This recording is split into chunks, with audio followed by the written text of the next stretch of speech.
So today is, what is it? October 5th, and we are almost at the end of the first quarter. There's only one more retake available, and for some people, it is going to determine whether or not they move to the next letter grade. For some people, it's not going to really be a factor. So for those of you that need this last grade, and again, it's a pretty large number of people, some of you need it to pass, I'm going to do this video. Uh, I do not have one of the worksheets that I gave you here with me, so I'm not going to be able to put the answers to that up, but it's the same exact process. You could probably even find a math app that you could use to check your answers after you try, or when we get back to class Monday, I'll get the worksheet and I can either just look over your worksheet that you did, or I'll do it at some point and I'll have it available in class so you can check your answers. First thing I want to mention though is the requirements to even do a retake. If you did not pass the original, so you got a 40 or lower, or now if you missed it, if you have a Z, then you can take it. You don't have any requirements. If you got a 40 or a 0 though, then you have to do these requirements. So it's in this one, I think, right here. Where did I put it? Oh, right here. All right, so you have an option. I'm not making you do both IXL and McGraw Hill. You can do one or the other. The IXLs are all of these. Here, I'll go ahead, sort of circle. Now, it looks like a lot, but some of them are super fast. I did some of them myself, and some of them are just like, you just have to name what shape the base of the figure is, or name what the three-dimensional figure is. Like, is it a sphere? Is it a cone? Is it a pyramid? So the ones that you have to get to 90 on are super easy. These down here are a little tougher, but they're also very much like the quiz. Like if you can get to 70s on those, you should be good to go for the quiz. The McGraw Hill is one I created. It is pulling questions from the different online assignments and putting them all in one spot so that you only have questions, pretty much only have questions on what was on the quiz. I think I put a few questions that are definition things that you need to know, or maybe recognizing certain shapes. But again, if you can't do that for some of those questions, you can't use the formulas on the formula sheet. Oh, and I did put the formulas in the very beginning of this McGraw-Hill lesson right here. So make sure you read the beginning note that I put in there because it's got the formulas if you don't have them, don't have a reference sheet. You need to get at least a 40%. So if you look down here, you need to get at least a 40% on this McGraw-Hill assignment.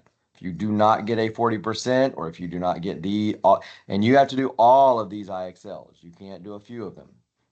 It's either all of the IXLs or a 40% on the McGraw-Hill. And believe it or not, the IXLs are probably easier to get the scores you need. If you need me to reset the McGraw Hill and you really want to do that and you use your 3 tries and you never get to 40%, I can do that, but you have to let me know that in class. If you send me a message, I'll try to do it, but I may not get the message in time. So let me know as soon as you can, and class would be faster. Oh, and remember, these are not for a grade. These IXLs or this McGraw Hill. It is only to help you meet the requirement to take the retake, or really just to help you prepare for the retake so you do well on it. All right, with that in mind, let's go ahead and we'll do problem like what's on the quiz. So we did these shapes. These were supposed to be the easy shape. Turned out on the quiz, it was not the shape that most people did better on. Well, where are they? Huh, I don't see it. They're not a rectangle. It's supposed to be the very first page. So I'm not sure where it is. All right, let's see if it's farther down. Don't tell me it got deleted out somehow. All right, I'm going to jump into this. Somehow it got deleted out. So on the quiz, there were 2 shapes. One was a rectangular prism. It's a box.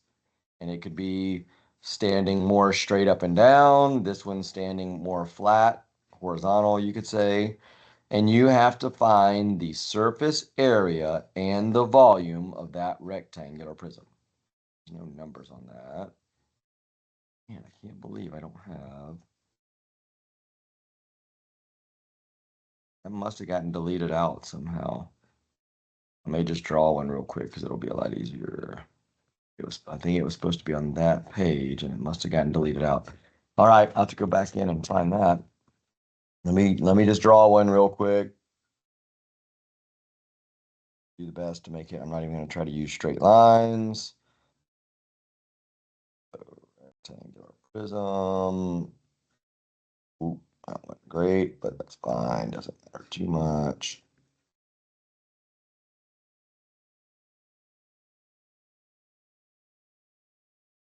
All right. So rectangular prism. A lot of kids, I think, are struggling to see where the sides are that match up. There's not a lot I can do to help you with that. I'll give you one little hint. The sides that are parallel to each other, meaning they're going in the exact same direction. Like, for example, these sides here are going at the exact same slope or same direction. They start going to the right and they go a little bit higher. Those are all the same length. These sides here are all kind of going straight left to right. They are all the same length. And then these sides here are all going straight up and down. Those are the sides that are the same length.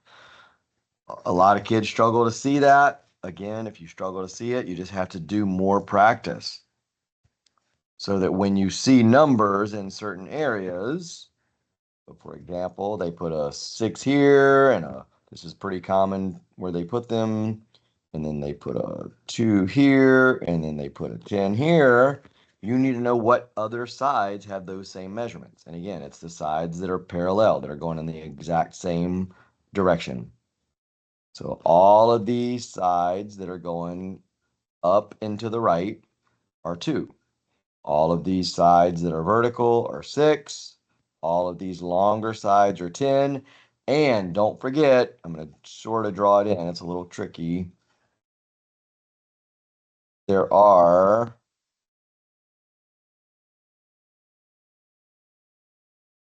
let me try that again.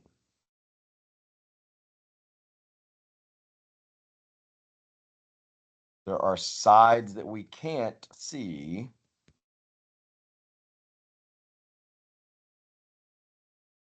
But you kind of see what I'm talking about. There's a side in the back left and the sort of far, far back. There's a bottom. We can't see those sides. So this figure has 6 sides.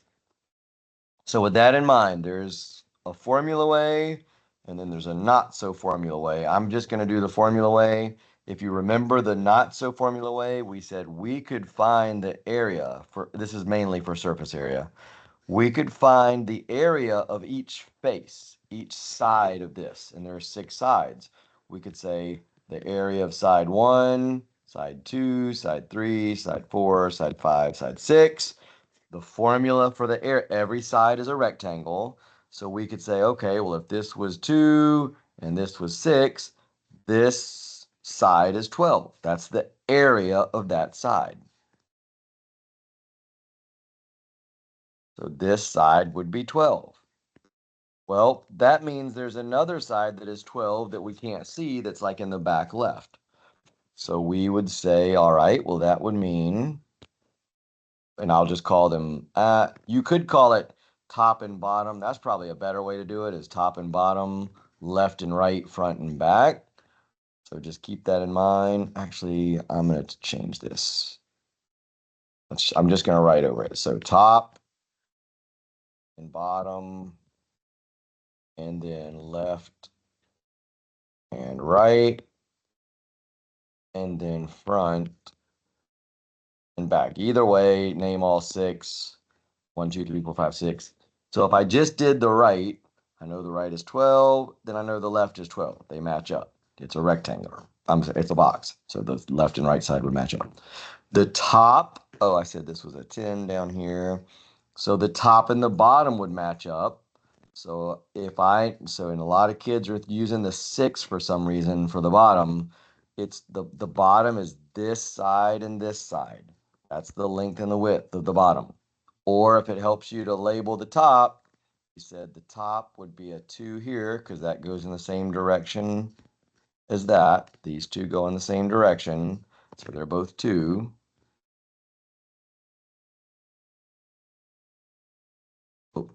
And then the 10 goes in the same direction as this line. The 10 down here is going in the same direction as that, so they're both 10. That's how you match up the sides to determine which ones are the same length. So now I could do either the top or the bottom, but 10 times 2, again, that you have to memorize the formula for the area of a rectangle. That's up to you. That is not on your reference sheet. And you also have to do that for triangles, the formula for area and perimeter of a triangle. You also have to remember the perimeter of a rectangle. It's just you add all the sides up. You only do that for the base, though, which I'll get to in a minute. So the top is 20 and the bottom is 20. So there's 2 more, and then the only ones I haven't done is front and back. And I do like naming them top, bottom, left, right, front, and back, because then you can know which ones you still need to do. So the front, I need to find the length and the width. Well, 10 I've already got. So then this would be the width, we would call it. You could call it the height. Every line that goes up and down is the same length. Well, then I need to use 6. 6 is the width, 10 and 6. So that will give me 60, which means they're both 60 down here. If you have the area of every face of this box, the surface area is just all of those added up, we said. So if I add all of those up, that would be 40. That would be 120. So there's 160. And then 160 plus 24 should be 184. So the surface area is 184. So keep that in mind because we're going to do the formula way now. I'm not going to do the other. We're just going to use formulas for the volume. All right. So I'm going to zoom out a little bit. Shoot. All right, I'm gonna redraw that, I guess, because that'll be faster. Maybe I can draw a better version of it too.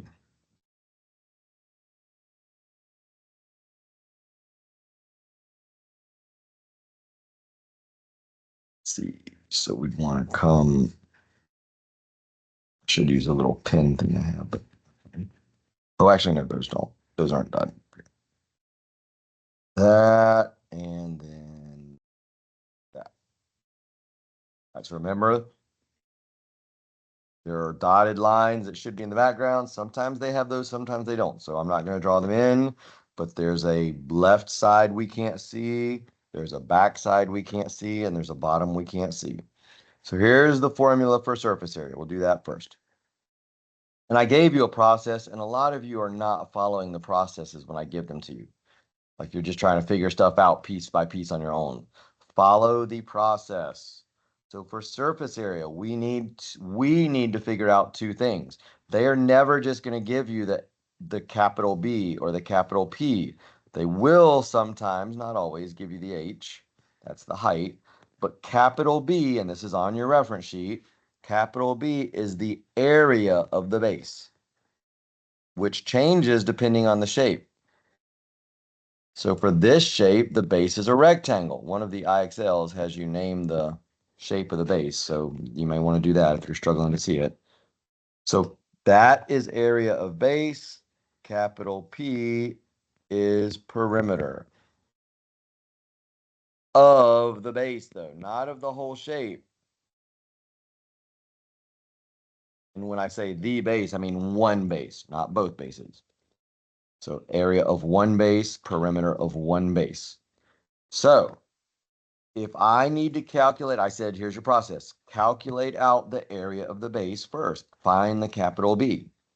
Well, if the base is a rectangle, which it is, and the top is the same shape, remember the top is the same shape as the bottom, so you could figure out either of them. We kind of already did it.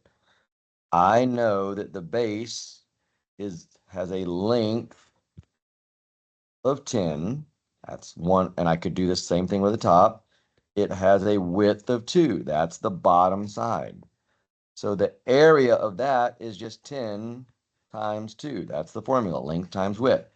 So capital B, the area of one base is 20. So I now know my capital B for my formula. So next, I need to say, okay, well, I need capital P. Well, that's pretty easy. I just add all the sides up, but for only one of the bases. So if I need to do that, I need to remember, let's see, let's do it this way. It's this way. So again, there's a 10 in the back. This is going to get maybe a little messy, but that side back there is 10, the dotted line back there. This little dotted line is 2 because it matches up. It's going in the same direction as this side right here. Remember, if they go in the same direction, they're the same length. So I have a 10, a 10, a 2, and a 2 for the 4 sides. I just add them up. So that'd be 24 for the perimeter. Now I have my capital P. Now I just plug them all into the formula for surface area. So 2 times, so capital B was 20 plus 24 times, the height is 6. They do just give you that. The height is just the vertical line, one vertical line. And if you didn't remember, like when it has a 2 next to the capital B or the P is right next to the H, that means you're multiplying. They're not going to put math symbols in for multiplying most of the time. You just have to remember from algebra, that means multiply. So if you do the math on this bottom part, you have 2 times 20 is 40. Actually, here, let's do this so we can keep it on the screen. 2 times 20 is 40. 40 plus that is 144 equals 184, which is exactly what we got before. So there we go. Got the same answer. I'm going to, if you need to, you can rewind. I'm just going to kind of erase some of this at the bottom and make some room because we don't need to calculate out the capital P and the capital B again when we do volume. They don't change. It's still the same shape. The sides are still the same length. So I don't need to recalculate. I just need a new formula. So the formula for volume is capital B times H. So that is the area of the base times the height. Well, I already know the area of the base. I calculated it earlier, 20. The height they just give me. So I use that. So the volume of that rectangular prism is 120. So I'm not going to do a whole bunch of them. They're all the same, at least for my quiz. You can definitely get tougher problems. So just realize when you get district stuff and when you get the EOC, it's going to be much tougher. So if you want to do well on those, you need to do all those IXLs and maybe even go higher than 70.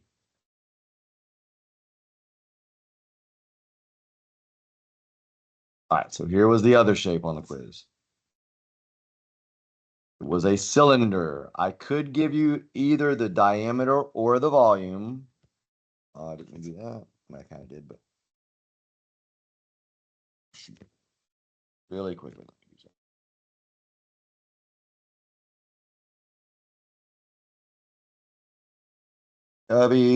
So I gave you the radius in the problem. Actually, I don't remember what I gave you, so just be careful. What you need to understand is what the radius is, or need to remember because you've done it before. The radius is half the diameter. So if you'll notice, if I put 2 radiuses down on the bottom, it makes the diameter. So again, the radius is half the diameter. The diameter is is twice the radius.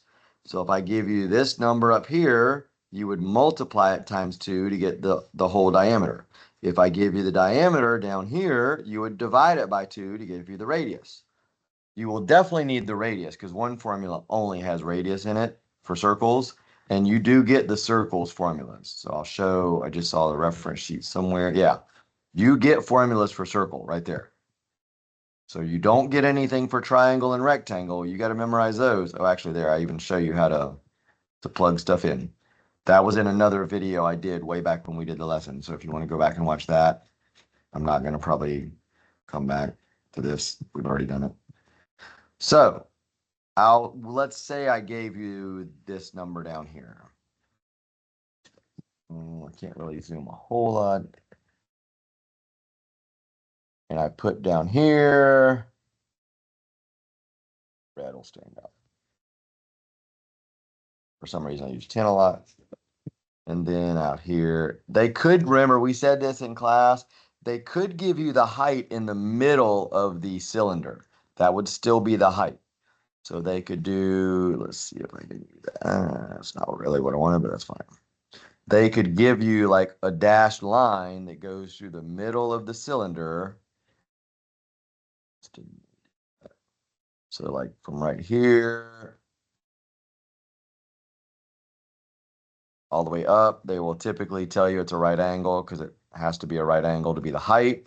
So just know they could do that. They'll be the same number, so you can write it out on the side if you want. That helps you. But I normally have seen it on the outside, but then all of a sudden we got a worksheet that had it on the inside. So just let you know. So if I need to, I would just do this at the beginning. I told you guys to do this. Some people did, some people didn't. If I know the diameter is 10, again, that's what this is down here. This is the diameter all the way across. I got to move it back on top real quick. Oh, I didn't do that. So that's 10. That's the diameter all the way across. I would just go ahead and calculate out the radius. I know the radius is half of that and write it down. 5. Better 5. So that would mean if I was looking at just the base on its own, ooh, that was horrible.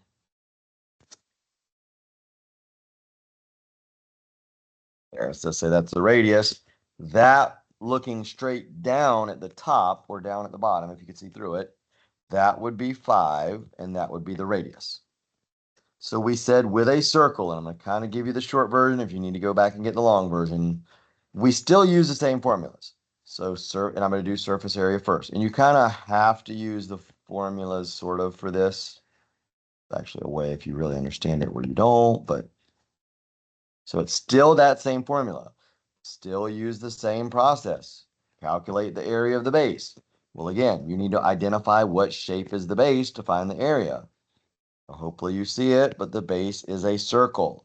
It doesn't look like a circle because you have to imagine that you're looking at it kind of at an angle, but that's why I drew this out on the side. It would be a circle, and I showed you in class. Like think of what a can looks like. Probably not haven't played it, but you probably know what a can of tennis balls looks like. Like the bottom and top are circles. So the base is a circle. So we do have the formula for the area of a circle on the reference sheet. It is pi, and it just says capital A equals pi r squared on the reference sheet. So it's pi r squared, and capital A would be area. Just make sure you remember that when you look at the circle formulas, because there's also a formula for circumference. Well, pi, I'm just going to use 3.14, and I'm don't have a calculator, so I'm going to let you do the math. I would use for the radius the 5 that I calculated, not the 10. Do not use the 10. Make sure you use the radius. So if I do that, I get 3.14 times 25. Pretty sure, because that number sounds like I've used it before. Pretty sure that's like 78 point something for the capital B. So capital B is around 78. Do it on your calculator. I'm just kind of doing it quickly to show you the steps. So now I know that part of the formula. Perimeter for a circle was the tricky one. We don't have sides we can add up. But we did say, well, I know that the perimeter is still the length of this line going all the way around the circle, basically the line that makes up the circle. So same thing down here, they'd be the same. That is the perimeter. It's the length of that line. For circles, though, we said we call that the circumference.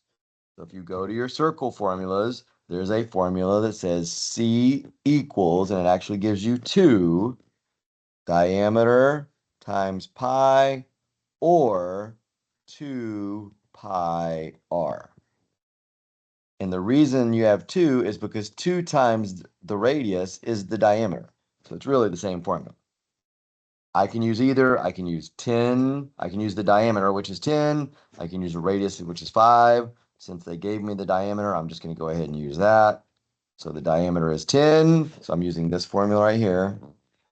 Pi is still 3.14. That math's not too bad. So that's 31.4. So now I have capital P.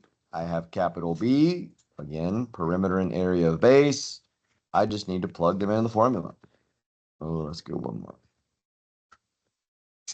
So surface area, I'm doing the surface area. 2 times, and then capital B we said was about 78. You can use whatever you got from your calculator. Capital P is 31.4. And then the height was just given. Again, a lot of times they will give you that. Sometimes they'll make it harder, but we're not going to be able to cover that until maybe toward the end, right before the EOC. So if I do the math on all of that, that's the answer. I don't even know what it is. You'd have to do that on the calculator. 156 plus 3, like close to 400. So somewhere around 550, 560 maybe, I think. But just do it on the calculator. Down there. That's the answer. Should be, I'm pretty sure it should be somewhere around 550 or 560. All right, so that's really the two problems for the quiz. There's a lot of stuff we did not get to for that chapter. We have more surface area volume stuff again at the end of the course, so hopefully we'll get to add some more in then. That's why I'm not super concerned about it now. Just make sure you do those IXLs. I would still practice them even if you did pass the first quiz. Practice them because they can help you with the district stuff that you're going to be seeing when you do the cycle 1 test, because we didn't get to some of the district stuff, and that I'm counting that as extra credit for those of you that need to get to the next grade level. So if you practice those IXLs, even if you don't have to, it'll help you for sure on that cycle test.